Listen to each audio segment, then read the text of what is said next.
It's all about humanity. About humanity.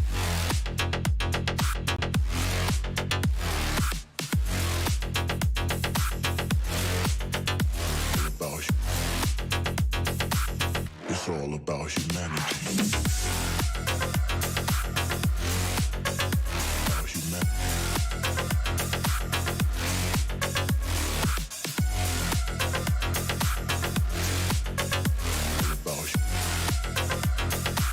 It's all about humanity.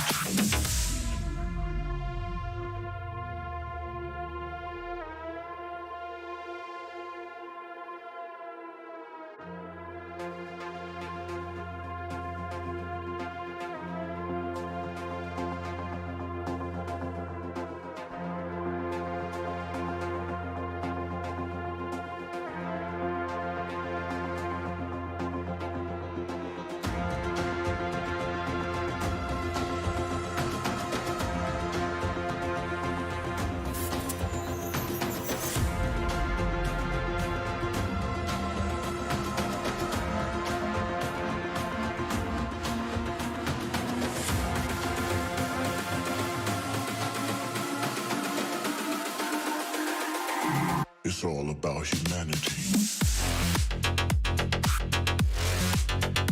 About humanity.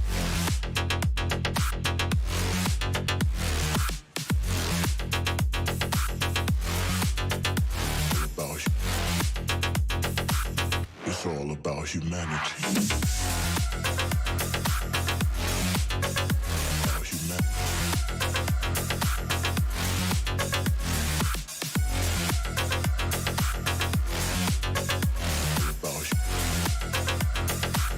It's all about humanity.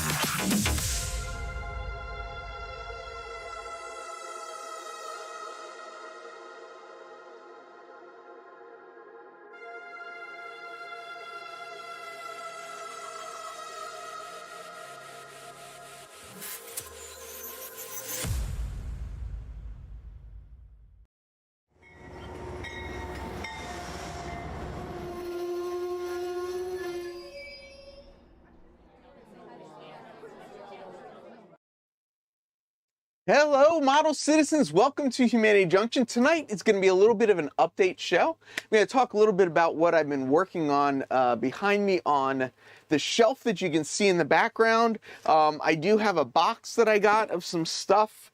I got a bin over on this side. I've got glue over on this side. I've got all kinds of stuff, and I just dumped the glue all over the place. I just realized I didn't come up with a poll tonight, so if anyone's got any great poll ideas, feel free to just yell them out randomly, and we'll all pretend we can hear them. Let's see who the early risers are. We've got a shorter list tonight. If you want to be called out, say hello in the chat. I'll get to see your name pop up. Say hello to a couple people as people are joining us this evening. First on the list is Andy Estep. Then we've got Boxcar Jerry joining us, Gary Creepy013, David from DB Tech, Drew News Model Trains, Eddie Pappert, Frank Steeler Fan 820, and we'll see if I'm buffering or not. We've got B&B Railroad, Jim Tedesco's in the house, John Train BFGR. We've got Dwight from the Curly Express, Lynn McCurdy in the High Desert Modular Model Railroad Club. Mr. Bricktovid is here, Norm Miller is joining us as well, Otter Creek and Rio Grande, Roger Coleman, Roy Eltham, Sean McGee, Thomas Grassi, and last but not least, somewhere between Cleveland and Columbus, is Steven from Wigwag Workshop. And I did see my dad, Lauren Hurwitz, was here. I think he may have gotten lost in his little sanding project, but Mike the Rail Artist jumping in. Don Head is here as well. We got a bunch of other people. Thank you everyone so much for coming, for joining us, for hanging out on this Tuesday evening, 8 p.m. Eastern time. So should we just jump right in? Jump into the box first, or nah, you know how those unboxings go. That'll take us all day. So let's talk about what I've been working on. You probably saw the thumbnail, maybe, which is hopefully what you clicked on to get here. And the piece that I'm going to show you, because I can move it over to the desk, I kind of screwed it up. But we'll move the camera around. I'll show you the good one. Things need to be in a certain order, or not need to be. Things probably should happen in a certain order, or if not in a certain order, at least you probably should mask them a little bit better. So, Ron, you are here. That's all that matters. The poll tonight can be how long will it take me to open the box. I feel like we've done that poll before. That's a pretty common one. Andrew saying jump right into the shallow end. Make sure you put your floaties on. Always wear my floaties. It's between Columbus and, oh, sorry, not Cleveland. Cleveland, Columbus, Cincinnati. What do I know? It's all in Ohio somewhere. You'd think I know. I lived in Ohio for 2 years, but, you know. Andy, a step. Is this a poll question, or is this a question for me to answer right now? It's probably an empty box. It's a couple things from Iron Planet Hobbies, and I threw in a little thing from Canada as well, so it's not quite empty, but there is not a pointer in the box, unfortunately. So, poll, what's in the box? Trains, modeling, accessories. Yes. Lynn says, yeah. Lynn gets close to my apartment and he says, hey, where are you? I'm here for an hour. And I'm like, well, you're about an hour and a half away, so that doesn't work.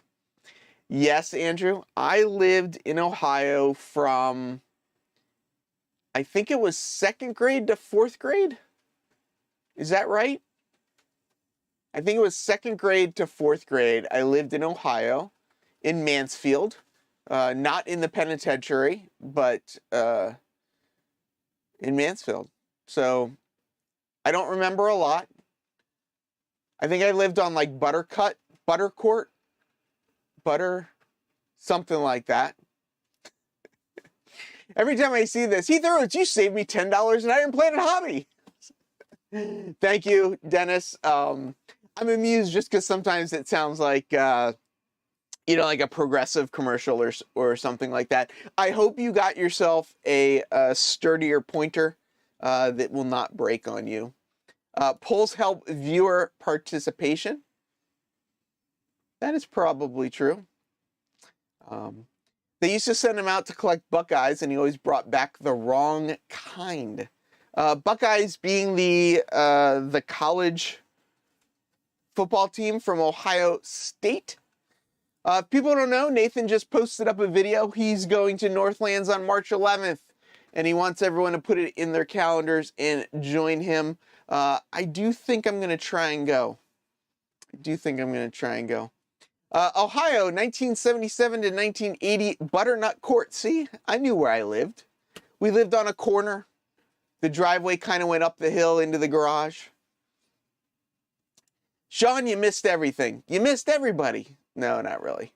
Yep, Ohio State Buckeyes. Stephen also from Ohio as well. Yes, March 11th is my birthday. 2 years ago, if people remember, for my 1,000 subscriber, a year and a half ago, for my 1,000 subscriber, I did a meet and greet on March 13th, and I did that because I had just hit 1,000 and it was near my birthday. This March 11th, I turned 50, so we'll see. I'm probably going to go, but we'll see. We'll see how things play out with the birthday festivities. Frank, who now lives on the Pittsburgh side of Pennsylvania, apparently used to live in Steubenville, Ohio. Should we start a poll? How many people in the chat have been to and or lived in Ohio for more than a week? Heath, did you see Boomer's do-it-yourself surgery video? I did not. I will have to check that out. Roy, I'm going to catch up to you yet. That's for sure. There's a model train show at the Golden Nugget this Saturday. The Golden Nugget being the fair down the street, right? I'm only 5 away from 3,000 subs. If you don't know, Mr. Pictovid is a G-scale model railroader. He has a really awesome outdoor layout. He just went out to entertainment this past weekend posted a video, so if you like the large scale trains, check him out, and maybe we'll get him over 3,000 subs. You are 50, would have assumed younger than that, sir. I'm not 50 yet, so technically I am younger than 50. I'm technically 49. Nathan DeLay says, I wonder if you can bring your trains to Northlands and then run them. Nathan, I think you would be the person that knows the answer. Jeff, man, I wish I was 25, 30. Boy, that was, that would be, yeah, that'd be good.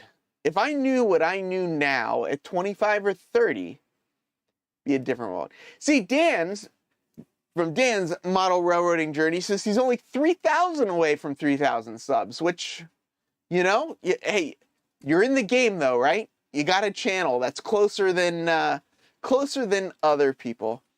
Yeah, Nathan brought some trains and they let him run them on the layout at Northlands. It was a good, we had a good time there 2 years ago. It was really great. It was still at the height of the showstopper, but a bunch of people came and we had a good time. I think everybody had a really good time. Dennis is only 2,070 from 3,000. There you go. I guess that means you're only 70 from 1,000 as well. It's kind of exciting. A lot of it feels like over the last 2 or 3 months, a lot of people have broke the 1,000 mark, which is pretty cool. Hey Nancy, haven't seen you in a while. Good to see you here. Mike says he finally broke 100. John was not subbed to Andrew, and now he is subbed. Frank's stuck at 95. Frank, you got to post more videos, man. That's the key right there. Dan, if you have not been in 35, I don't think it was open 35 years ago, but if you haven't been, check it out if you can get around there. Frank, I don't know that I'd go that far. I don't know that I'd go that far. Let me pull this off. Let me show people what I've been up to. Change directions just a little bit. So I just pulled this piece off of the railroad. This is what I've been working on. Well, so I guess let's go back. One thing, we'll get there. First thing I was working on is I glued this blue paper. This is the bulletin board paper that I got for $20. It's the same paper I have on the N scale stuff. I glued it with glue sticks up to the back wall here. So that was step one. Step two was getting in the riser. So that is that's one of these Woodland Scenics risers. I guess you can kind of see it here on the end. So got the Woodland Scenics risers out. Then I put tops on the risers, which you can actually, where can you see it? I feel so disorganized. I'm like running around. So I got these for sale signs. So these for sale signs, and I put the for sale signs on the top of these risers. But then I did the fun part, and this is what I wanted to talk about. This is an example because I used up all of the other stuff, but I basically just found online like printable patterns and backgrounds and whatnot. And this one I just searched for grass and printed it out. And I basically just printed it out on my printer. And then for the back up there, on foam core, I taped the pattern onto this piece of foam core. So this is just paper, nothing but paper. But once you kind of put it back here and get everything, what am I looking for? This one. Once you put it on back here and get it all lined up and turn the lights down a little bit, it actually looks pretty good. Looks like a pretty good back wall. So it's just printed paper. And then I did the same thing to this guy, but unfortunately I had a brilliant idea of painting this guy green because I thought it'd be a good base color, just put green on it, and then I'll put other stuff on it. But when I went and I painted all this, unfortunately, this now has a green tint to it. This I did not mount to foam core. This I just glued this right onto it. So it's a little wavy, it's a little off. Not quite as nice. I did do the end as well. You can see I put the end. The end is the one that's really green. So the plan is, when I have that there, and I switch to this camera here, of course you can see I'll have to fix this. See the little bump there, but you can kind of see it gives you a little bit of the thing going on. So it was kind of a project, but I wanted to get this part done and at least sort of get this laid in before I added all of the Z-scale track that I want to do.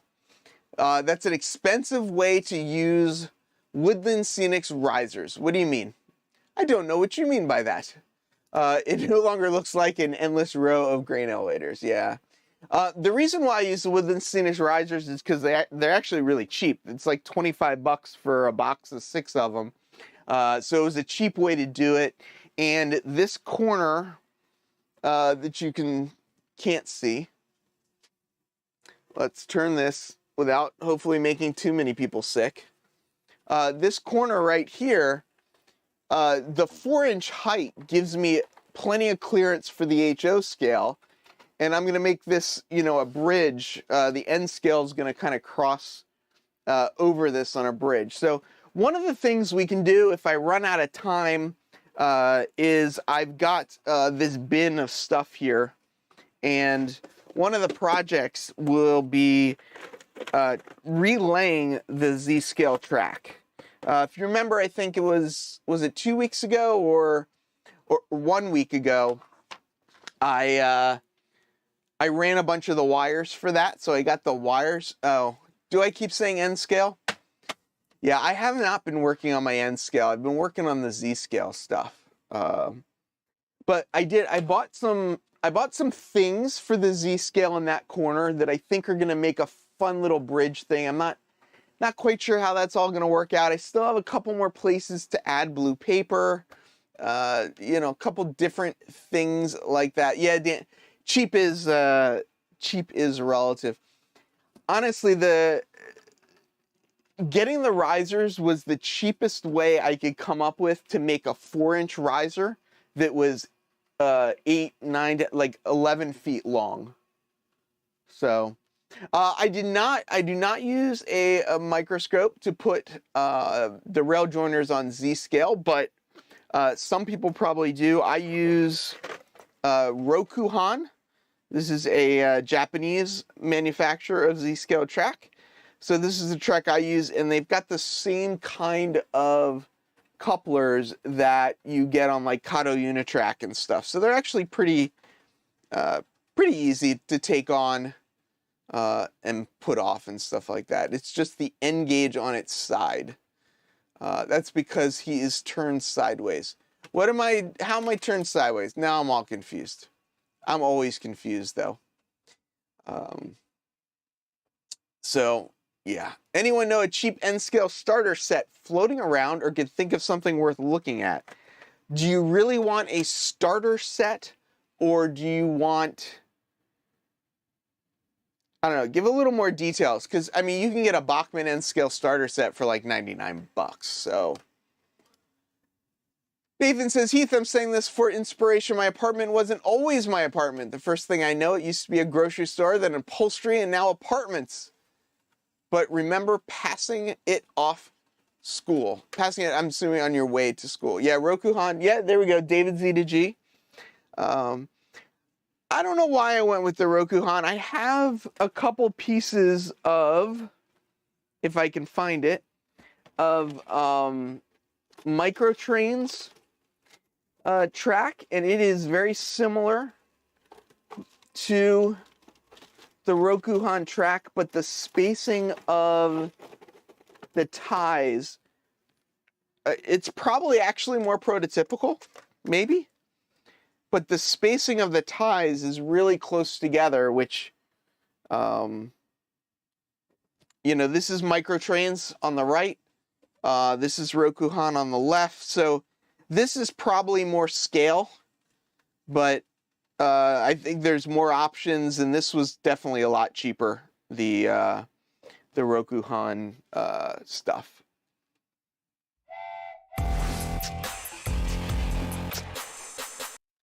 Stephen from Wigwag, thank you for the super chat. Thanks for the riser idea, he said. Yeah, I got them. Honestly, it was one of the things I got from Iron Planet Hobbies, not in this box, but that I gotten previously. So, yeah, you know, they came from Iron Planet Hobbies. I would kind of say this, you know, gluing paper onto something, it's similar a little bit to the PTF Designs background flats, although the background flats are printed on a much nicer printer than I have. So that's for sure.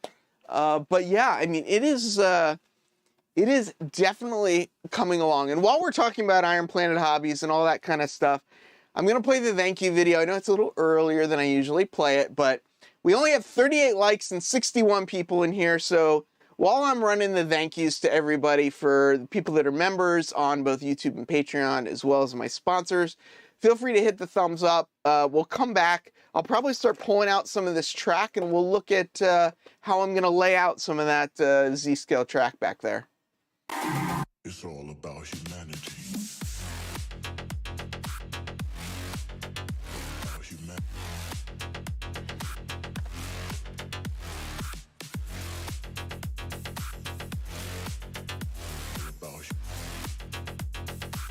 It's all about humanity.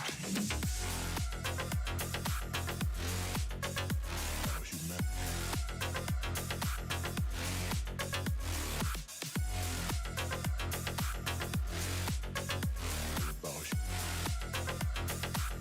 It's all about humanity.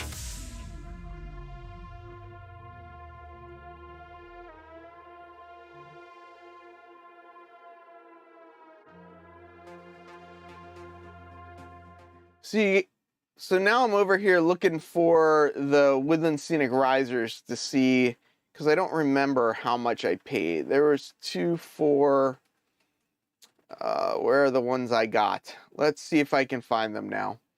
I do like the Kato double track in N scale. I did have some of it for T-track, but I don't see the... Mine came in a package of 6, I'm pretty sure. I'm not seeing it right now, but here's a package of 2, but it's not in stock right now. But yeah, I mean, this is basically what I got, was just these Woodland Scenic 4-inch risers. And I believe it was $26 for Nothing Matches My Search. I'm looking at something that matches my search. I think it was like $20 for the 6 of them. So I got a box of 6. Worked out pretty well. Heath, did you get anything new to update your layout? I haven't been working on the N-scale layout while I've been doing this. Basically, I'm trying to get the Z-scale running again. And then I'll get back to this layout. So I haven't really done anything on the N scale in the last like 2 weeks while I'm doing this. I don't know why, but my goal right now is to get that Z scale back running again. I like just having those trains going in the back, and then I'll get back to that N scale. What I need to figure out with the N scale that I haven't figured out yet, that I think is a little bit of my roadblock, is I need to come up with an operations scheme, and I don't know what operations scheme to use yet. And I think that's really the next thing I want to do for the N scale layout, is just start operating on it. So that's what I need to figure that out. Donhead says, for young kids, I'd say Kato Unitrack is the way to go in N scale. It snaps together solidly and holds up to abuse. For cars and locos, you can go with cheaper stuff. I would agree with that. Although I will say the Kato stuff runs. Off the Rail says, I see a pile of kits that are just a circuit, no train for 300. Wow, 300 Australian. Yeah. The High Plains Drifter, working on my bench layout while I listen, but have switched back to HO until I get more easy track. My hand doesn't work correctly, so I have to switch back to something bigger due to that. And that makes a lot of sense. A lot of people do that. So, yeah, the risers look cool. I use them in my 4x8, but your method of painting them for a shelf layout is cool. Painted them and, just put some, just printed paper glued to them as well too. Frank bought some of those DCC concept lights and they're working well. I would point out though that the self stick part doesn't. Yeah, I think it kind of depends what you're sticking it to, probably. Probably kind of comes and goes. I've been having a decent amount of success. All the blue paper in the back, the paper that I glued to the foam core and everything, I've been using this disappearing purple super glue sticks. You can see I had a pack of 12. There's 7 left in here. This one's about half empty, but this has been working pretty well for sticking the paper and stuff to things. So yeah, it's been working pretty good. Ian from Lehigh River Subdivision says, Dave, agree the super elevation was the biggest selling point to me. Oh, the Kato, yeah. The Kato double track super elevation is a nice thing. Trackside Mike says, I'm in the background working on the layout, watching and listening to live. And that's what I love. I love, I think it's great we can all get together and just talk trains, open boxes, just kind of hang out, chat, and, make things happen. So let's, I'm going to open up some of this track and just kind of take a look at what I've got here and see what I can make. I do know this is R220, which is what this curve is, and I decided already that this is going to be my corner. And I added the straight piece in the middle, hopefully to prevent some derailments, but I'm getting a bridge for this section and I'm getting viaduct pieces for this section. So what I am hoping is, I moved that camera and I totally forgot that I moved it. So what I'm hoping is this is going to go up here and kind of see where I'm at. Let me move that camera back because this isn't going to... This is different than I remember. Very interesting. Let me move this back up here so we can do this view again, and I can show what's happening in this corner over here. So this makes a 90 degrees. So this is going to come off of this somewhere over here, and then it's going to connect to this somewhere over here. And I've got to figure out how to kind of make that work. But so that's the curve. So yeah. Dennis, you stick with your pointer and you leave my boxes alone. Osmerica says, I got heaps of N-scale track in my folks' place off the rails, but need to bull down my brother and find it. Yeah, I've got some brass track here. We're going to Timonium in October, and I'm actually going to bring that down to Ray, who says he can use it. I also gave some track to Bernard. Just, got to start clearing some stuff out. Dave, I know, right? Back to school. It's when you buy this kind of glue, it ends up being like really cheap because I guess it's school glue and people buy a lot of it. So thanks, Grandpa Rails. We'll see you guys later. Putting the Z scale on the riser reminds me of England bridges. Funny you say that. This pattern actually comes from a website I found in the UK, so it's probably a little bit more of a UK thing, but that was kind of the idea, is what I was thinking for this, is that, you know, the Z scale would be like off in the distance up on the riser, and that was kind of the way. You know, Dennis, I feel the same way, but Ray loves it, so I'm all for it. I would love to build a large trestle bridge at some point. I don't know that I want to do it in N scale, though. I feel like I would want to do it in HO scale if I was going to do that. Definitely not building a trestle bridge in Z scale. I tried that. I think some people may remember this little bridge that I made, and then I sort of ripped off the shelves. But I had 2 Z scale tracks on this, completely out of scale, completely just made off the top of my head. But it was kind of fun putting it together. I'm not sure what I'm going to do with this.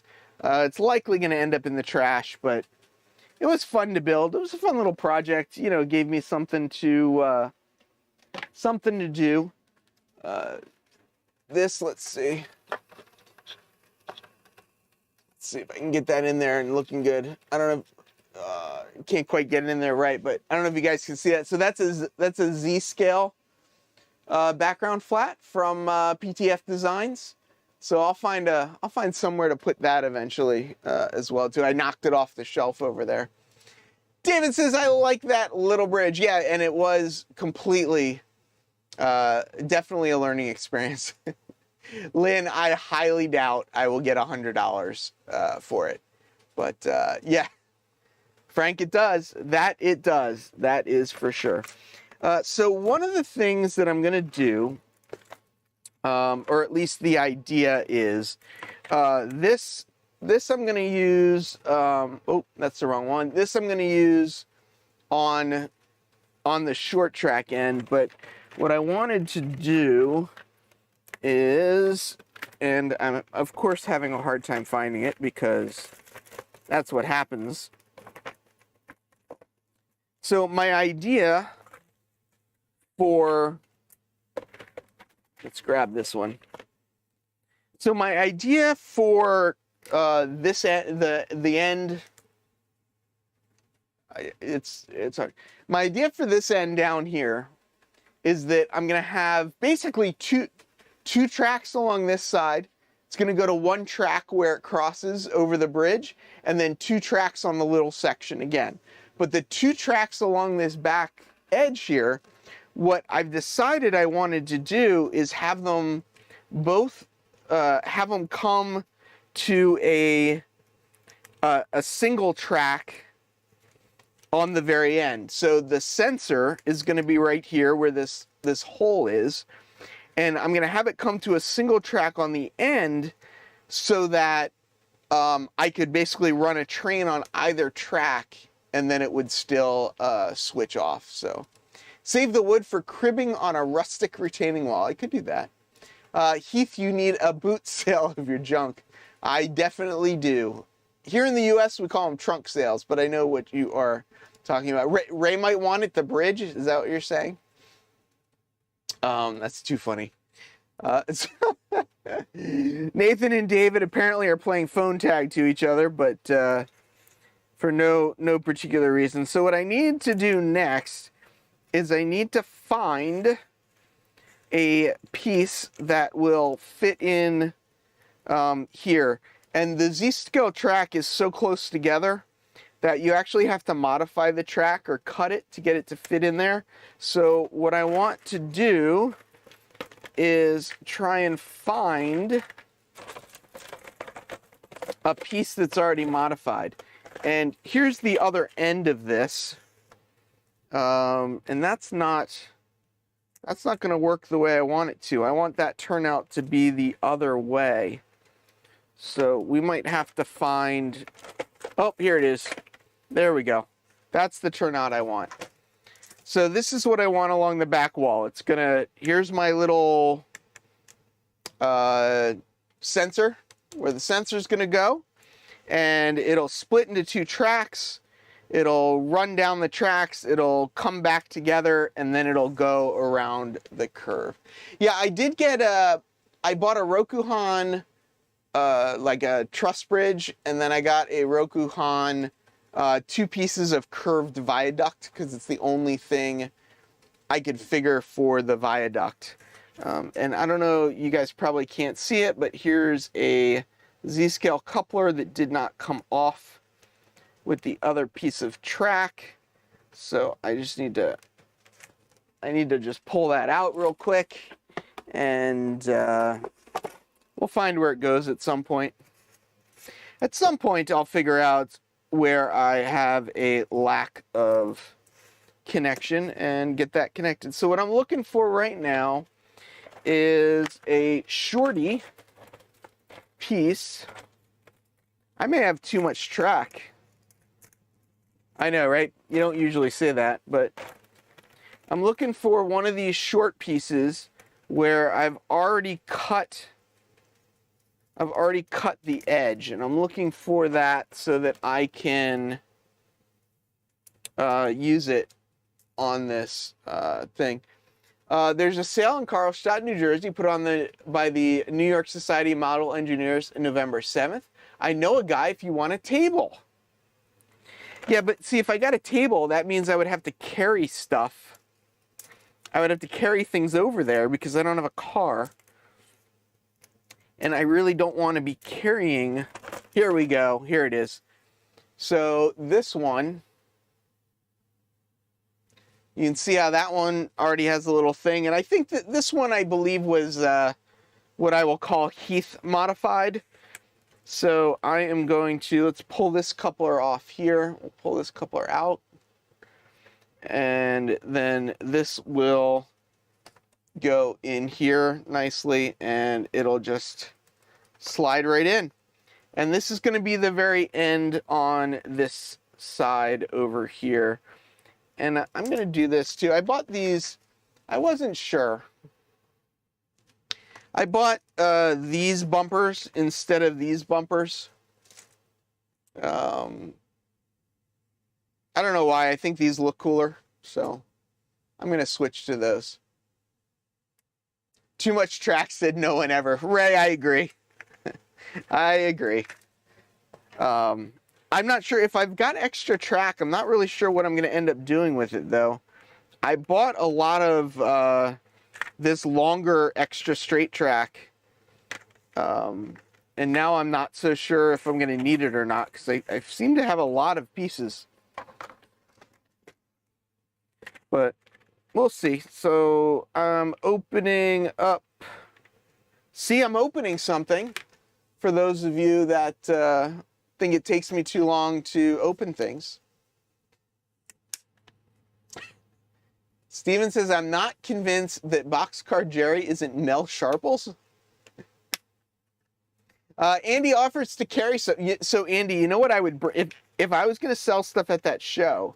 What I would bring would be a bunch of my O-scale stuff that I just don't see myself running, and I'd sell it out for real cheap. But I don't know that. I mean, that's a lot of stuff to carry. That's a lot of stuff to carry.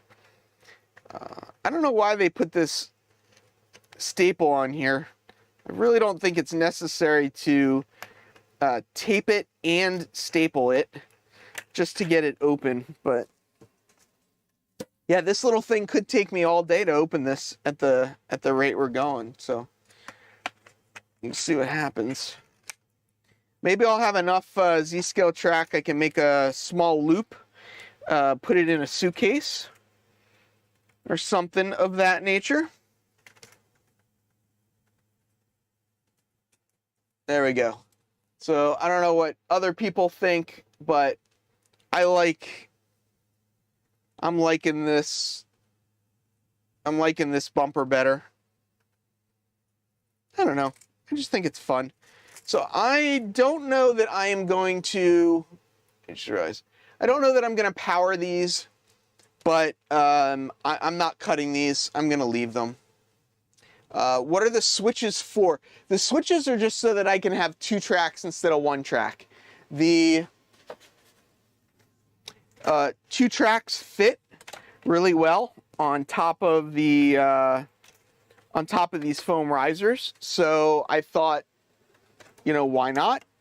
Although I don't know why this is curving like that right now, but we'll figure that out eventually. I may have to cut this a little more. This one might not quite be cut enough. But yeah, so this is gonna fit pretty well right here, and I just thought that it'd be fun. One of the things I really like in running trains is a little bit what I'm doing back here. Let's see if you can see this from here. So like I've got cars just sitting here on this track, and when this train goes by, it's gonna run, you know, past those other cars. So you get like different levels that are happening. So by having these two tracks on this here, I can have a train parked on the one track, and then I could run another train past it. And I just like that sort of layered effect. Yeah, Z-scale pizza box. That'd be pretty awesome. I can just carry around a pizza box, and people will be like, why are you just carrying around a pizza? And I can be like, it's my layout.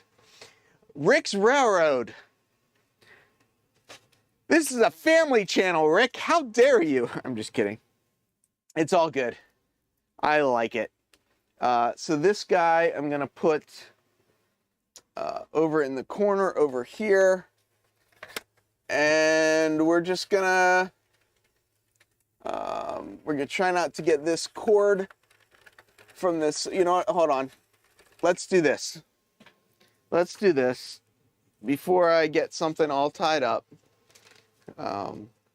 Heath's Man Cave is a Jeopardy studio? I don't know about that. Maybe. Jeopardy. So I use these kind of things a lot, these little sticky things, and I have a bunch of zip ties and stuff because of that. I'm going to just zip tie this into a small little bundle so that I can get it there. If you have not seen it, North Country Trains, I think it's County, North something Trains has done a really cool Z-scale in a suitcase layout, and he is actually working on building another one. So if that's the kind of thing you're interested in, I would definitely check his channel out as well. Here we go. We're gonna get this 17-inch pizza is bigger than a suitcase. Is that the size of a pizza box? Is 17 inches? I actually I have no idea. No idea what the size of a pizza box is.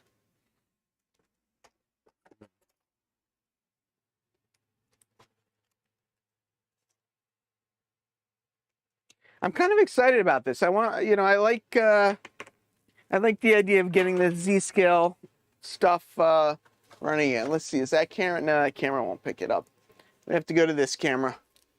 So this is gonna go over here, and we'll push it as far to the end as possible. So not only will it hit that bumper and not be able to go any further, but it will also hit the wall, which is essentially what I am doing with the HO scale over there. So we're just going to keep adding straight track until we get to the other end of this section, which should give us a nice long run of trains.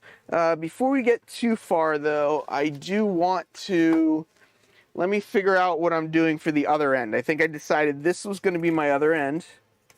So I've got this. I am going to take, one of the things that's neat about this track is the way you feed power to it is with these little pieces like this. They just slide into these little slots, and that's your track feed, which is kind of nice. But I don't know where I've lost some of the little filler pieces, so I'm just gonna kind of, you know, fill those in as I go. And always close your X-Acto knives because you know me. Heath, we're all happy that you didn't have to unbox the I do have some track I will have to unbox, so we will get there. Depends on the size of the pizza. It's not the size of the pizza box, it's the toppings that count. Steven, of course, knows of a place where you can get a 32-inch pizza. Randall checking in from work. Andy was interviewed by North Country Trains last week for something coming up. That's pretty awesome. Mr. Mini Prince in the house. Unfortunately, Bernard, I still have not received your package, although I did get James's package that I believe shipped after yours. So hopefully yours will be coming shortly. I know, Steven. Heath, have you planned for the day when you can't run any more trains into your closet? Not yet. It's pretty, yeah, exactly, right? It's exactly like the Lionel clips. Definitely reminded me of that as well. Uh-oh, why am I in stereo, Dave? Artie, I will never be done. Okay, so I've got the turnout on this side, and then I'm gonna have somewhere this turnout on this other side. I think this is what it's gonna be. Although we're gonna end up needing to see. So I'm gonna coil these cables up again like I did on the other one. So I gotta pull two more Z things out of here. Hey Artie, I need to do my laundry. Will you do mine too? Looks like I need some more of these small ones. I've got plenty of bigger ones, but I'm running out of small ones. But no, this is good though. I mean, getting this track together, we're one step closer to running more trains. And if I can't run 10 trains on one layout, I'm going to run 10 trains of different scales on different loops around the room. No, I don't think it's 10. It's 1, 2, 3, 4, 5. I'll be able to run 5 trains. The other thing I need to do that I haven't done yet is I got to fix this too. I've been having problems with one of the gears in this thing. I gotta open it up, and supposedly I can just add a shim, and the shim will fix it. But I don't know. We'll find out. Hopefully it'll fix it. We'll see. Artie will do the laundry if I ship it over. It'd probably be cheaper to just buy all new clothes than it would to ship them all to Artie to clean. Something tells me that would be a very expensive shipment. Derek, we're on the same page. Absolutely. So I'm doing this right now, and I fear slightly that if I do this, I'm going to get my fingers stuck. But I'm doing it anyway. I hope I will be able to get my fingers out. Maybe. There we go. So if you guys remember, or you guys saw, or whatever, this is not screwed down, right? This is still loose. And this is loose because I don't really know yet where it's going to go. And this is loose also because when I built this, it does come slightly higher. It's slightly higher than the riser. And I did that to give it a little lip to hide the track a little bit. But that one's not glued down either because I'll need to cut that one out as well. Norman Rose says Australia won't let toxic items come into the country. I'm assuming he's referring to my clothes. Dennis, I don't know what you're talking about. So here is, this is, I guess, you know, I don't know how to know. I don't know where this is going to end up yet. I'm still like very indecisive about how I'm going to make this I don't know what I'm doing yet. I know that surprises everybody that I have no idea what I'm doing. But I have no idea what I'm doing. So, yeah, I don't know that, I don't know. I figured out how much track I would need, and then I think I found some more of this track that I didn't realize I had. So I think I might now have more track than I need. We'll find out. Heath, the G-scale locomotive you just showed, are those Colin that they still make them today? And they are LGB. That is called a Stainz, S-T-A-I-N-Z. And it's, I have two of them. The one of them runs okay. Apparently it's a common known issue that the gear on some of these would bind up. And this is unfortunately one of the ones that it's binding up on. So I need to get in there and unbind it, which I unfortunately, I should be able to find a replacement gear for it and just replace the gear, or you can add a shim. I haven't been able to find a gear yet, so it looks like I'm going to end up just adding a shim. Here we go. It's time. Here we go. Fake it till you make it. Absolutely. No BS. It's all BS. What did Ray say? You know the unboxing will be a 2-hour special next week. It might be. See, look, all this track's like coming out of nowhere. Where's this track coming from? Here's 2 more pieces. I'm going to end up having some Z-scale track to possibly... Ooh, that's fun, Norman. The Jack Daniels train. If you can't find a gear, let me know. Oh, okay. Andrew, yeah, I have not been able to find a gear. So if you know a guy, I would really appreciate the connection, because I would much rather, like, if I'm going to take it all apart, I'd much rather just fix it.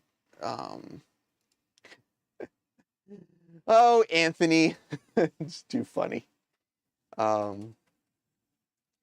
Yeah, so Bachman's does sell G-scale, but it is a different company than what that locomotive is. So unfortunately, they will not have the gears that I need. One of the things I'm realizing as I'm putting this track up here is I'll probably need more lights. I don't think I'm going to have enough lights back there. Ooh, cashew chicken. Gotta love it. Mr. Split Rock. Oh, DB Tech, that's a great question. Whether you can do... Yes, it was. If you guys don't know what the horse poop reference was, Anthony Dodge, the Model Train Outsider, did this really great series. Are you doing another season? But he did a really great series called Matt Clark. And that was one of the reoccurring lines in the skit. So if you go over to his channel, they are train related, but not necessarily like running trains. But it's a fun like sketch comedy, I guess you would call it. Let's see what Nathan says about Bachman over here. Bachman goes overboard. The prices, even with a common shell that makes a locomotive look the way it is, I think it should be $5 for me, $30. A lot of that stuff costs more than you realize. Just making the molds alone is thousands and thousands of dollars, because they're doing injection molding, is what they're doing, and the molds for that are very expensive. So does anyone have their timer out? Is anyone timing? There is no scaling gears. Gears are gears, except that larger gears are easier to make. Late because I got no notification in the email group. Email went to my junk folder. If you don't know, I do have an email. You can go to email.humancity.org or look down in the bottom. But yeah, I do send out an email every Tuesday, and apparently it'll go to your junk folder if you don't make it a safe things. There you go, Thomas, referencing another reference to Anthony's sketch comedy bit. Yeah, it is a lot of money to build those molds. A lot of money. Yeah, it's really I forget. I'm trying to remember. Oh, it was a I Like to Build Stuff, I think is the channel, and he did a collaboration with Mark Rober, and they I think it was his thing. They made this injection mold thing, and it was very expensive. Was it that channel, or was it different? Now I'm thinking it was a different channel. Oh, I didn't notice the tape on the bottom. You see, all these little things just hold me up. To argue a point, a 12-foot gear is not easier to make than a 1/4-inch gear. I don't know. I beg to differ. I think the size of the lathe that it takes to build a 12-foot gear might be a little bigger, but I think it would be much easier to make one. Oh, and there's 4 in here. I don't even think I'm going to need 4 of these to get me to the end. Let's see. Let's see what happens. You guys can't see unless I switch cameras. So Jim, the reason you injection mold instead of 3D print is that a 3D print that would take you, let's say, 6 hours to print takes 2 seconds to injection mold. That said, it depends on what you're trying to do, because to injection mold something, you've got to be able to pop it out of the mold. So it's got to be made in a certain way to pop it out. So Bernard, I completely, I know he is. I absolutely know.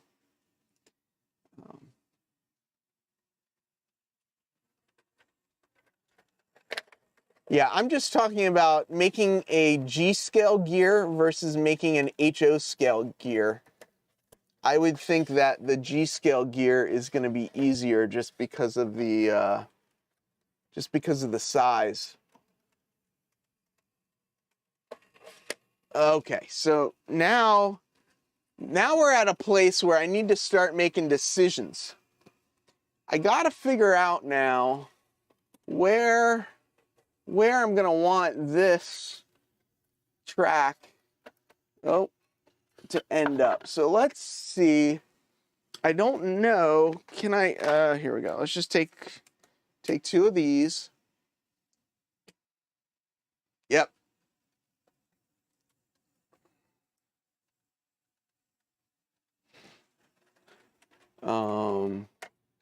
So let's see. If I put this here, let's climb up on my fancy dancy stool. I don't know if you guys can see the corner I'm working in. No, not really. There we go. Now you can see the corner I'm working in. So if this goes here, that means this is going to end up back over here,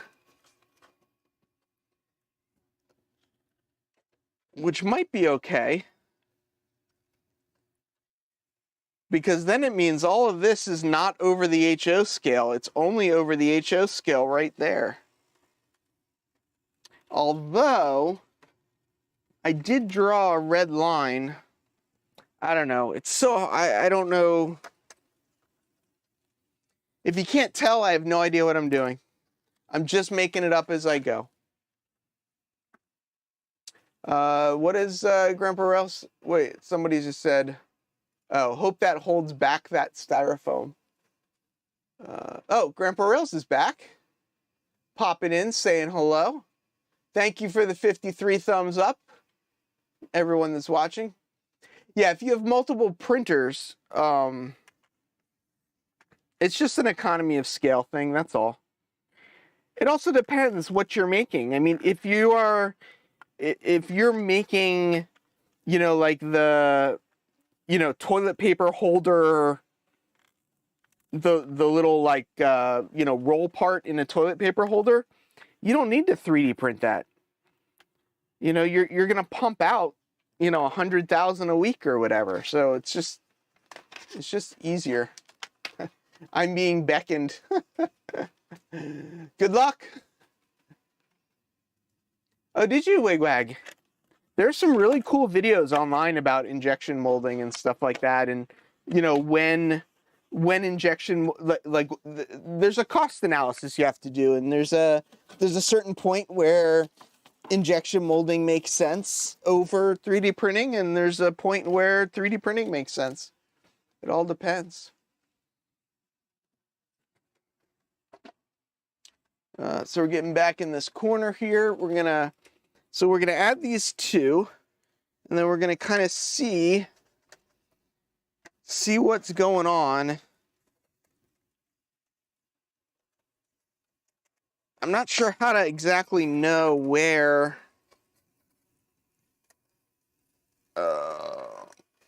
I maybe should have done one at a time. Can anybody see what I'm doing? Or am I like standing like right in the way? Something tells me I'm standing in the way, but I don't know. I'll be done in a second. And when I say a second, hopefully shorter than an unboxing, but maybe longer than something else. Okay, so there we go. So that kind of works. I don't really like having the switch. The switch is going to end up over the switch is kind of ending up over the track that I'm not sure. I don't know if I like that. I don't know. I don't know what I'm doing. I feel like I've said that a couple times tonight already, but who knows? What code is Z-Scale track? I don't know. 40 maybe? I don't know. I think Split Rock actually knows. I think Split Rock looked up making some Z-Scale tracks, so he might know. That would be pretty cool. What household items are you using tonight? I don't know. A knife? Is that a household item? Rayron, what do you mean? Let's see. What was the question? Wait till 3D welding. Yes. Well, I mean, you can 3D print. It is possible to 3D print. Sorry, I'm blanking. My brain is not working. It's possible to 3D print metal now. So, you know, it's not that far off. So what I'm going to make now is this is going to be the other end. And on the other end, only one of the tracks is going to be the, you know, the auto reverse part.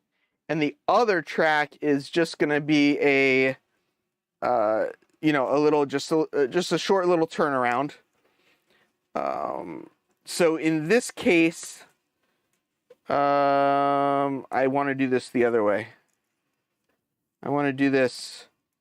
Let's see if the doubles come in. Hold on. You guys can't see what I'm doing. So what I'm trying to figure out is no matter which track it comes into, I want it to be able to hit this. So in order to do that, I would have to flip these. So I actually want these flipped this way so that whether the train is coming in on this track or whether the train is coming in on this track, I can set it to switch it to go over to hit the sensor. So I have the hole for the sensor on this side is what I'm doing. And the next thing I need to find is going to be one of the, do I have one that's already pre-cut? See, this one's pre-cut, but it's pre-cut on the wrong side. I might just end up having to cut another one. I'm looking though, I don't see, no, I don't see another cut one. So I'll cut one to fit. Not that big of a deal. What are we doing? Plumber, they have to make a special printer to adapt to the gravity on Mars, or the building would be too short or tall. I don't know what you guys are talking about. Splayrock says a lathe can make a milling machine, but a milling machine can't make a lathe. Go figure. That is a true statement. I 3D printed a part for my weed whacker. I'm assuming it's a weed whacker. One day, it was so satisfying to print something that saved me so much time and trouble. And that's what, I mean, 3D printers are great for that. 3D printers are great too for things like what Mini Prints is doing. You know, at that detail level and that complication, you're not going to be able to injection mold that sort of thing. So who knows what I'm doing? I am looking for the piece of track that I want to sacrifice to put in here as my straight piece that's going to fit in here. So I need to cut part of this off. So we'll start back here, and essentially I'm just cutting it, you know, on a similar angle to this. I'm just going to cut this off back to here so that it fits in there. So 3D printing is going to change a lot of things. Yeah, absolutely. Oh, that's cool. I was able to print a new table saw insert for my table insert for my bandsaw. Oh, that's cool. I don't know. I mean, I mean, I guess the reality is I will be able to print stuff, but I don't know that I'm ever going to get to the point where I want to design stuff. But I guess maybe it will get to the point where I can just buy the design from somebody else and then, you know, print it at home. But I don't see myself ever getting good enough to be able to design a 3D print. That's just beyond my capabilities. All right, so we're going to get some more zip ties and tie that up again. I'm not sure how we're going to do that, because it'll need to run. I don't know. We're just going to tie it up for now, just so that they're out of the way.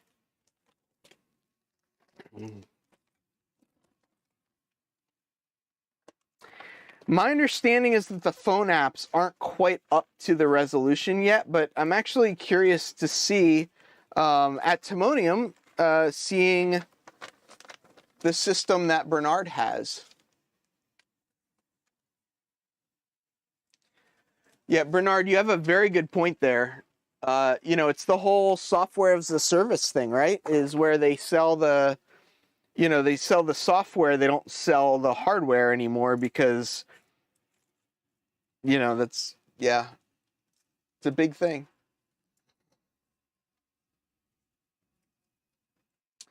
Yeah, some of the printers are pretty good, but yeah, it's true. Okay, Splitrock says that the Z-Track I received from Heath, I don't know who Heath is, but was code 60. Code 60? That is weird.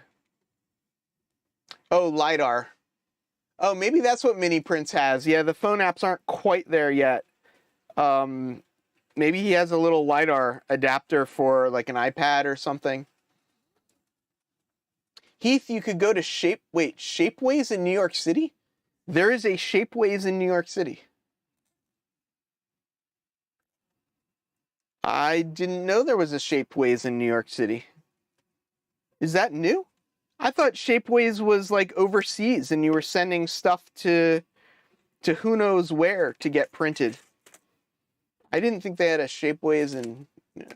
Now I'm going to have to go look that up. Yes. Yes, it is. Although, there is a hobby version of Fusion now that's pretty inexpensive. Structured Light. Is that the program you use? Oh, so the Rokuhan track is code 60, which code 60 I'm guessing is definitely not going to be Z-scale, or to scale at Z-scale. Wigwag is saying LiDAR is built into the camera on iPad and iPhone Pros. Shapeways started in New York City? I know Adafruit is here in New York City. Huh. I didn't know this. Wow. I'm going to have to look and see where that is, because I just might pay somebody to print a Hell's Gate bridge. I don't know. I'm still not sure exactly where I would put it in here, but I still think it would be fun to have a Hell Gate bridge.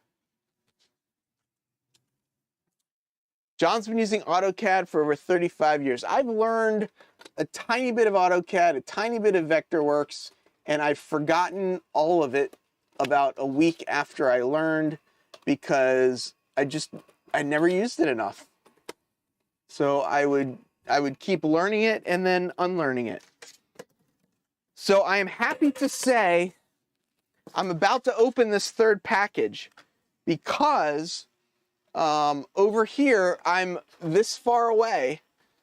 This gap right here, I know it's a little hard to see because of the lights I got on right now, but this gap right here is the gap I need to fill.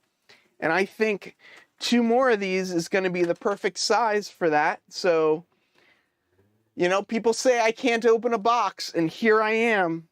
Here I am opening multiple boxes of things tonight.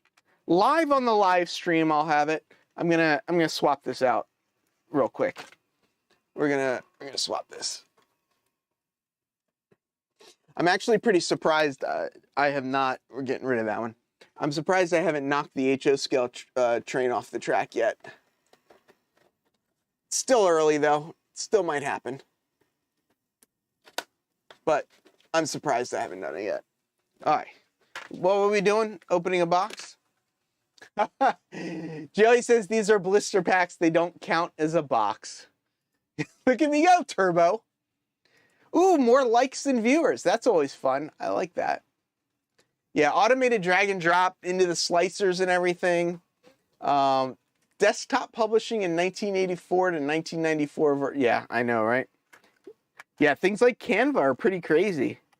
A lot of people are using Canva for some pretty elaborate things, and you would never realize that it is Canva. So, gotta go grab dinner before I pour some resin. That sounds like fun. Happy Valley says I am wrong. Shapeways began as a spin-off of Royal Philips Electronics, the Netherlands, in 2007. So is there a location in New York, though? And if there's a location in New York, who can tell me where it is? The March of Progress, yes. When I was a kid, I would go to my dad's office, and I would put together computers. You know, like, not when I say put together, I mean like, you know, just take them out of the box, hook the keyboard up, hook the monitor up, you know, not like build a computer, but just put it together. And one of the things I always really liked was putting the phone into the little cradle that you put the phone into. Let's put this on this side. I think this will be a little bit easier if I do this. Okay. So this is definitely ending up a little different than I imagined, but I'm liking it, I think. I think I'm liking this. I can cut this back side out here, I think, to make this fit a little bit better. I have a piece of viaduct coming that I can put here, and then a bridge, and then viaduct. And then I don't know what I'm going to do here where it's going actually over the HO scale. I'm going to have to figure that out. Looks like I can probably add, let's see if I have some little pieces here. What little pieces are going to fit? Can I fit these? Let's try these pieces. So I'm going to try and, I got some little pieces. We'll see if these will fit. If these won't fit, I will go to these pieces. So I guess the good news is I didn't end up with a whole slew of Z-scale track left over. I do have some curve stuff still, but acoustic coupler modems, is that what they're called? See, I don't even know what they're called. So 44 West 28th Street office, 48th Street Avenue for factory. Wow, I had no idea that they printed stuff here in New York. Yes, Cameron, I'm still at it. Heath, when you go to the New York City, do you ever go by the toy store? I know it's a weird question. Used to go to FAO Schwartz and Toys R Us because I used to, well, Toys R Us is closed. FAO Schwartz, the original one's closed as well. But I used to go to them because I used to work for an architectural lighting design firm that did the lighting for both FAO Schwartz and Toys R Us. So I have actually been in both of them to fix the lighting in them. So I think I'm going to be able to make these longer ones work. Let's see. Might be. Nope, yep, I will be able to make them work. So we're going to use those longer short pieces. And I think at least for now, I'm probably going to need to, I just realized, for now, I think what I'm probably going to need to do is just find something to hold that up in the corner until I get the bridge and stuff.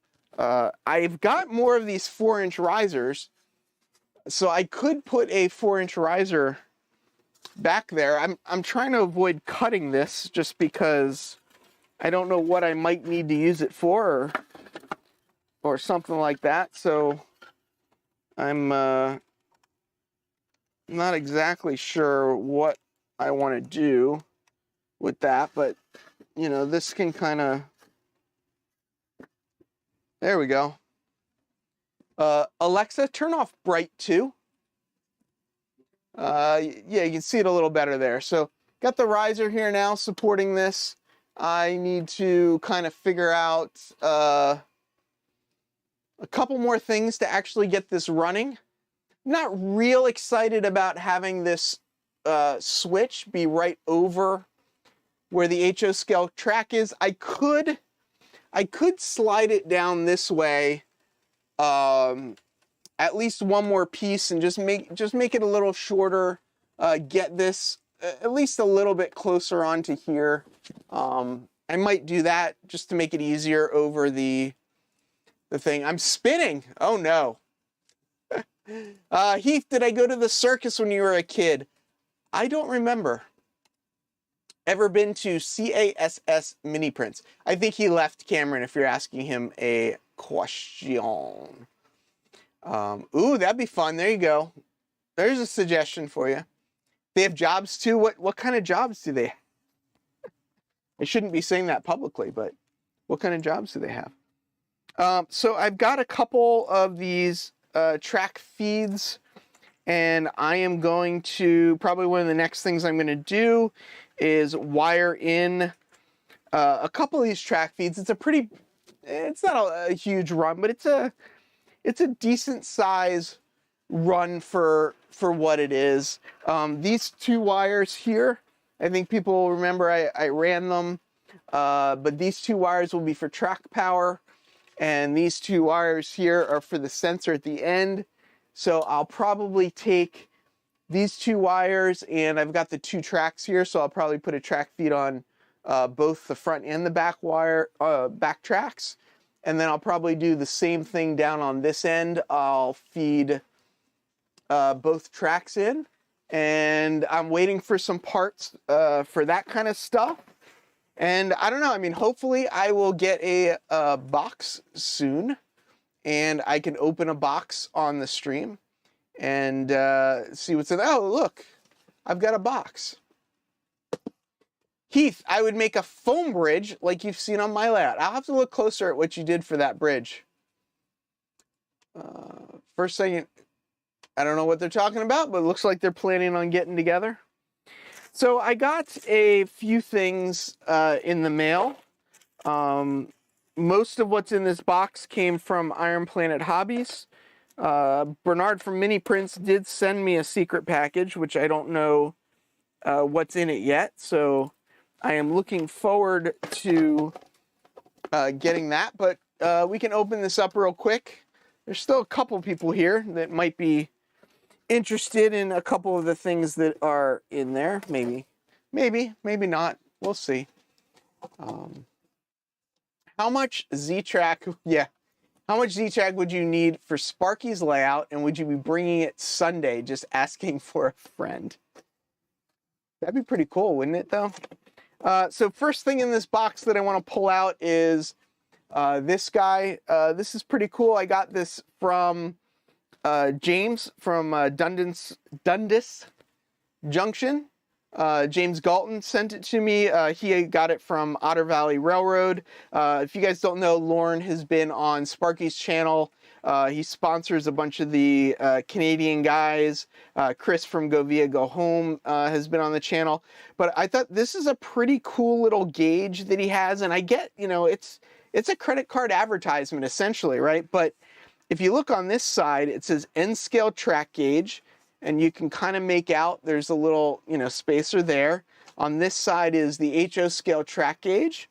And then on the top up here, it's got an N scale wheel gauge and an HO scale wheel gauge. So I asked James, got a couple of them, and he was offering to send them out, and I appreciate it. And he sent me one of these. So yeah, if you're in Canada, definitely check out OVR. It helps, you know, buying within the country. So, Dundas. Was I saying it wrong? I'm sorry, I'm not Canadian. What do you want from me?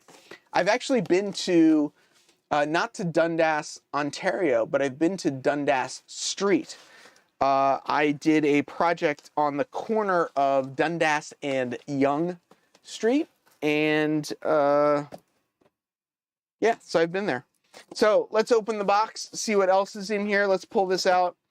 So this is a DigiKeys 3D printed part that if you had a 3D printer, you'd probably print it at home.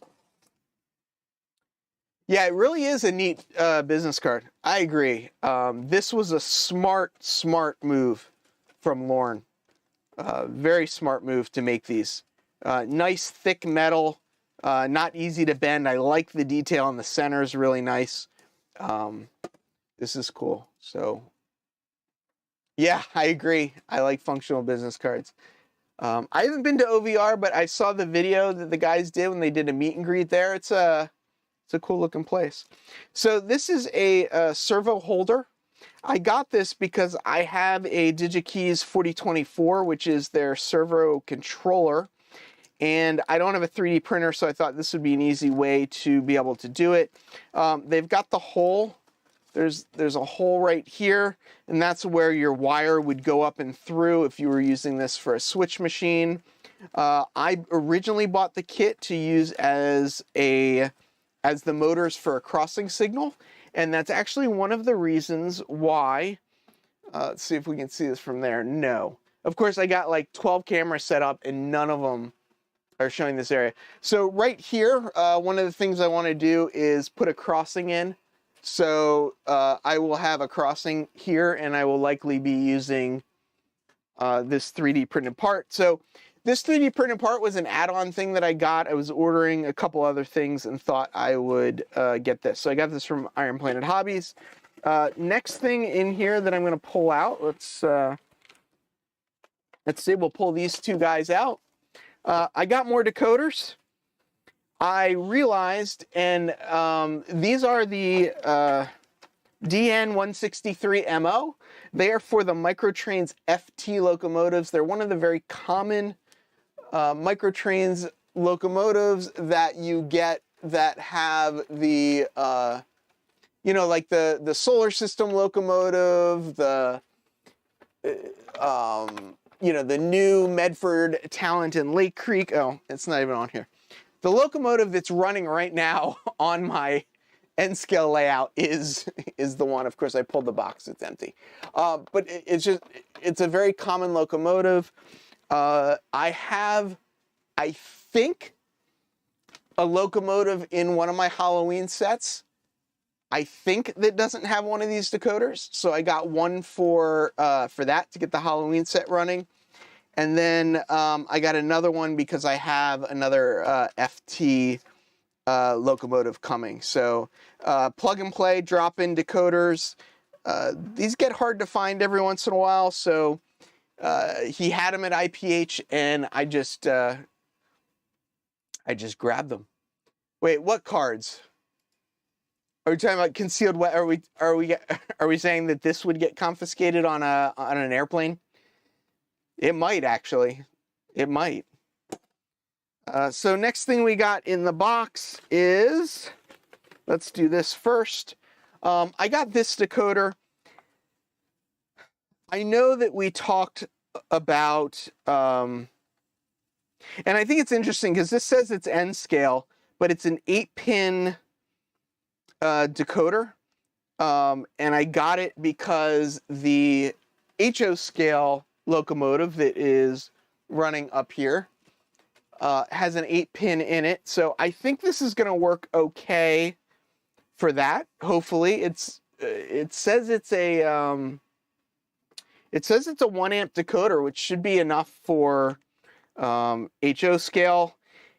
It comes with a speaker and everything. So I'm going to put this in there. The reason I got the Digitracks is the Soundtracks ones, you can't upload custom sounds. The ESU ones, while you could update custom sounds, I couldn't find one in stock and they were much more expensive. So I thought what a good project this would be to, one, see if I can get this to even work. On the website, I thought it said HO and N, but here it's saying N scale. So we'll see. Hopefully it'll work in my HO scale locomotive. We'll see if that motor draws too much current. Oh, you know what I just realized? When this is running, it tells you the amperage on the motorman, and the motorman is bouncing between 0.05 and 0.06 amps. So this is 1.0 amp, and this isn't even registering 0.1 amps, 1/10 of an amp. So this should have more than enough amperage. Do I have the custom throttle holder? I don't have the custom throttle holder. I have the Digitracks Stowaway. Alexa, turn on softboxes. So this is just the Digitracks Stowaway holders, and this fits both the UT6D and the bigger whatever. So it's designed to fit both of them. I do want to get another one though for the other side over there, and I need to paint that. Yeah. So this is going to be a project. I want to upload the circus sounds to this so that I can play circus sounds on that locomotive. So I'm going to try it. It's a Digitracks decoder. People, some say it works. Some people, it doesn't. Oh, interesting. It's saying crank up the speed and hold the loco to stall to see the max current draw. That's a good idea. I'll do that in 1 second. The Stowaway's fine. It's okay. It's big. For the UT6D, the Stowaway holder is big because it's designed to fit both of them. So it's big. Okay. Russ, what's happening? Yeah, and I don't have the programmer, Ken, whereas I do have the programmer for the Digitracks, so I agree. So I'm going to let this start going. I'm putting my hand on the track. I'm going to crank this up to 100%. And I'm holding it, and it says 0.23 amps. The highest it's getting up to is 0.23. So I think that's I think that's a good sign. So 1/4 of an amp, and this is a 1 amp. So that should be plenty to I think I'd be good to go.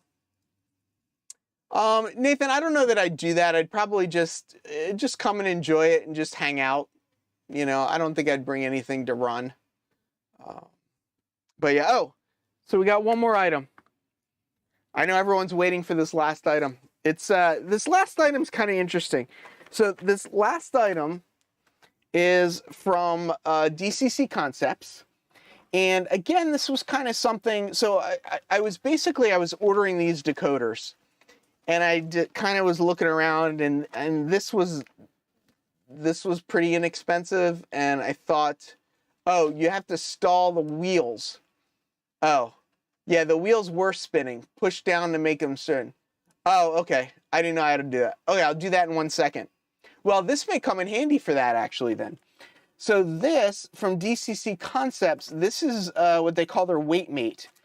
And this is used for, you drop it on top of your locomotive when you're working on it to give it a little extra weight to hold it down on the track when you're doing stuff with it. So for like what we're talking about right there, it sounds like this would come in handy for that. But I got this because sometimes with the N-scale locomotives, when I'm trying to program them and stuff, they just don't seem to, they seem to want you to put your hand on them. So again, this was another thing that wasn't too expensive, and it was, I was already, you know, getting stuff. So I did it. All right, so let's try this again.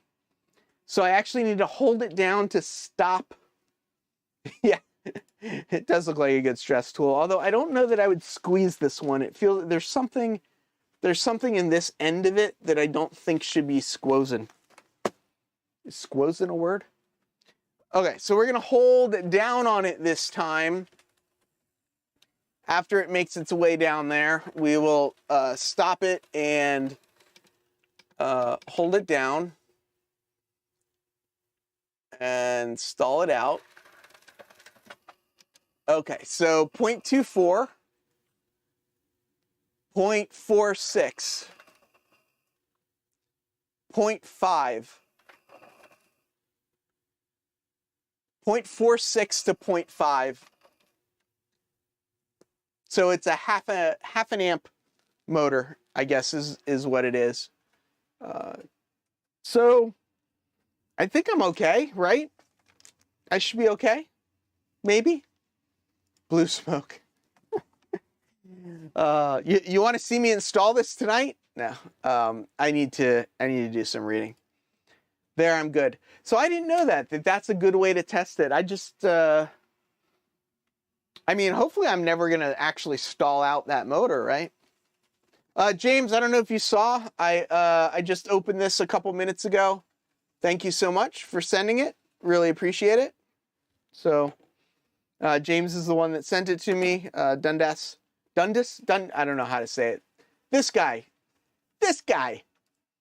I held it down that time, Andy, so the wheels were not slipping. So I was, yeah. So I think I was doing it correctly. See, this is what I like about these live streams, is I learned something I wouldn't have known. Heath, do you ever think of getting a train horn collection? Every once in a while on eBay, something pops up for, you know, some horn or some bell or something, and I'm like, oh, I would love to have that. And then I kind of look around the room and I say, I don't know where I'd put this in here. There's no, like, I don't really have a spot for it. And then I kind of just say, whatever. But I do. It didn't take me 4 hours to open. I put it in this bigger box, and I pulled it out. I got all this other stuff, and I pulled it out with all of this other stuff. So I kind of did a pre unboxing. So, oh, I just realized, I just saw something. The decoder for the Microtrains FT locomotive is a 1.5 amp decoder compared to the sound one, which is a 1 amp decoder. Is it just me, or is that kind of interesting? I would have thought that the non-sound decoder would have been a lower amperage, not a higher amperage. This is the premium one too. So it should be 16-bit sound, not not 8-bit sound. So that's, that's that. My friend has a real Nathan Chime horn of some sort. That thing will shatter windows. That's another thing is, when I don't know that I'd ever be able to actually use it. So, yeah. Heath, some of the power is going towards sound. Oh, so the 1 amp rating on this is just for the motor. It's not the motor and the sound. I thought this would have been the total for. I mean, I don't know. I mean, how much does an 8 ohm 10 millimeter by 18 millimeter speaker draw? I doubt. Oh, here it says 1 watt sound output. So 1 watt. Somebody do the math because my brain's not going to work. I'm not going to be able to figure this out without looking stupid. 1 watt at 18 volts is how many amps? 1 watt at 18 volts. So that's 1 divided by 18, right? 1 over 18. So it's 1/18 of an amp. So, yeah, I can't believe John's in Rhode Island. How crazy is that? Oh, Derek is a master of editing. Did Derek post a couple videos recently? I've been having a hard time catching up to people's videos. I apologize, but definitely a lot of stuff. Yeah, that right, Andy. That is a big change. That is a big change. OTR, I'm sorry to hear that you've got blue smoke coming out of your ears. Well, it's 9:30 here. I don't know about anybody else, but I feel like I got a lot done. I feel like I made some things happen, and that was a good thing. Solved some problems, probably made some new ones, but I think that is what everything is really about at the end of the day. So I hope everyone has a fantastic week. From the city that never sleeps, farewell, model citizens.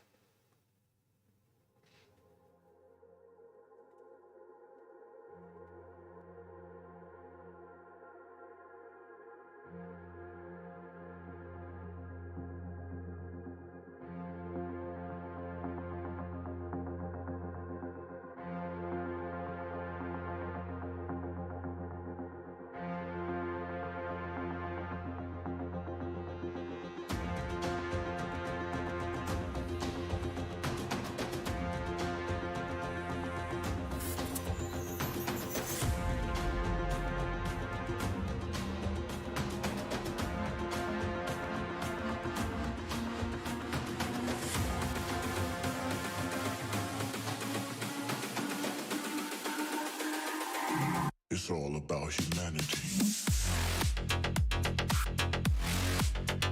About humanity.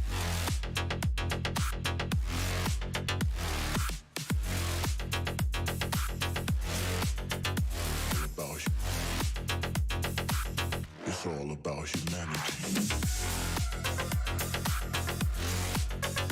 About humanity.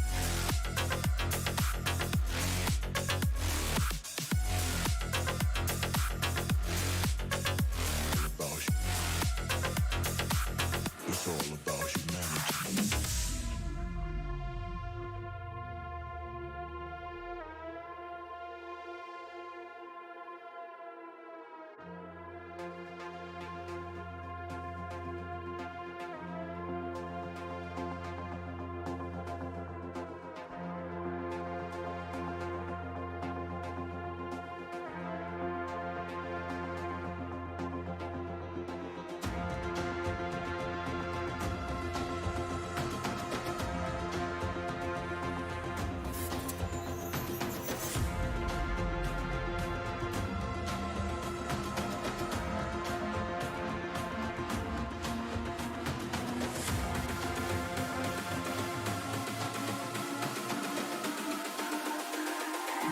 It's all about humanity.